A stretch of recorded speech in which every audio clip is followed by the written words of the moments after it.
ఇక్కడ మొన్న నుంచి కూడా రేవంత్ రెడ్డి దావోస్ పోయిన తర్వాత అటు నుంచి అమెరికాకి వెళ్ళిపోయింది కదా రేవంత్ రెడ్డి గారు ముఖ్యమంత్రి. ఆయన అక్కడికి వెళ్ళిన తర్వాత ఎట్లా టైం పాస్ చేయాలని చెప్పేసి కూడా ఇక్కడ ఉన్న సిట్ అధికారులు, తెలంగాణ రాష్ట్రంలో హైదరాబాద్ లో ఉన్న సిట్ అధికారులు ఎట్లా టైం పాస్ చేయాలి రేవంత్ రెడ్డి వచ్చేదాకా అని చెప్పేసి మొన్ననేమో హరీష్ రావును పిలిచి ఏది ఫోన్ ట్యాపింగ్ కేసులో హరీష్ రావును పిలిచిరు, 7 గంటలు విచారణ చేసిరు, మళ్ళా పిలుస్తామని చెప్పి పంపించారు. అయితే ఇక్కడ కేటీఆర్ ను కూడా నిన్న విచారణ పిలిచిన విషయం తెలిసిన విషయం అందరికీ తెలిసింది. విచారణ పిలిచి నిలదీసిన కేటీఆర్ నిన్న మిగిలిన సిట్ 7 గంటల పాటు విచారణ. కేటీఆర్ ప్రశ్నలతో విచారణ అధికారులు ఉక్కిరి విక్కిరి. బీఆర్ఎస్ నేతల సొంత మంత్రుల ఫోన్లకు రేవంత్ ప్రభుత్వం ఫోన్ ట్యాప్ చేయడం లేదా? వ్యక్తిత్వ హానానికి పాల్పడడం మీ ఉద్దేశమా? టీవీ సీరియల్ల ఎన్నాళ్ళు విచారణ జరుపుతారు? మాకిచ్చిన వాళ్ళే కాంగ్రెస్ బీజేపీ టీడీపీలకు ఎలక్టోరల్ బాండ్లు ఇచ్చిండ్రు, వారి సంగతి ఏంది? ఆ పార్టీల వాళ్ళు కూడా ఫోన్ ట్యాపింగ్ చేసినట్టేనా? సిట్ అధికారులు సూటిగా ప్రశ్నించిన కేటీఆర్. హీరోయిన్ల ఫోన్ ట్యాప్ కాలేదన్న అధికారులు బీఆర్ఎస్ సోషల్ మీడియా బాధ్యులు ఎవరని ఆరా.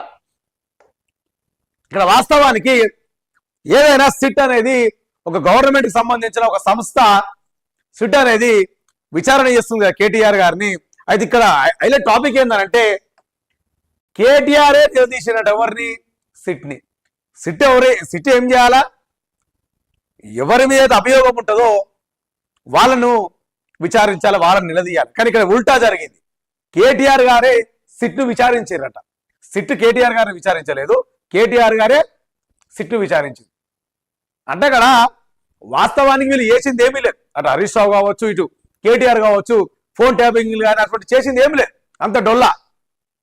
కాకపోతే ఏంటంటే కాన్సెప్ట్ ముంగట తీసుకొచ్చి, ఎందుకంటే మన ముఖ్యమంత్రి మంత్రులు తెలంగాణ రాష్ట్రానికి పెద్దగా చేసింది కానీ ఏమీ లేదు, చెప్పుకోవడానికి కూడా ఏం లేదు వాళ్ళకి పబ్లిక్ దగ్గర.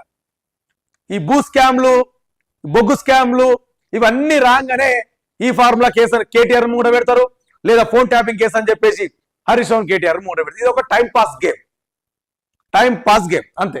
అందుకే కేటీఆర్ గారు మాట్లాడుతారు కదా, కేటీఆర్ ప్రశ్నతో విచారణ అధికారులు ఉక్కిరి. అంటే కేటీఆర్ గారు క్వశ్చన్లు వేస్తే ఎవరైతే అధికారులు ఉన్నారో వాళ్ళే ఉక్కిరి బిక్కిరి అయ్యే పరిస్థితి వచ్చిందంట.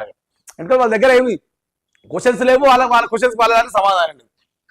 బీఆర్ఎస్ నేతల సొంత మంత్రుల ఫోన్లు రేవంత్ ప్రభుత్వం ఫోన్లు ట్యాప్ చేయడం లేదా? అంటే ఇప్పుడున్న బీఆర్ఎస్ లీడర్లది ఫోన్ ట్యాపింగ్ జరుగుతలేదా, లేదా ఈ కాంగ్రెస్ క్యాబినెట్ లో ఉన్న సొంత మంత్రుల ఫోన్ ట్యాపింగ్ జరుగుతలేదంటారా? ఈ Revanth Reddy government phone tapping చేస్తుందా లేదని చెప్పేసి సూటిగా సిట్ అధికారుల్ని డైరెక్ట్ కేటీఆర్ అడుగుతున్న ప్రశ్న. కేటీఆర్ గారితో ఒకటి మనం ఇక్కడ చూడొచ్చు.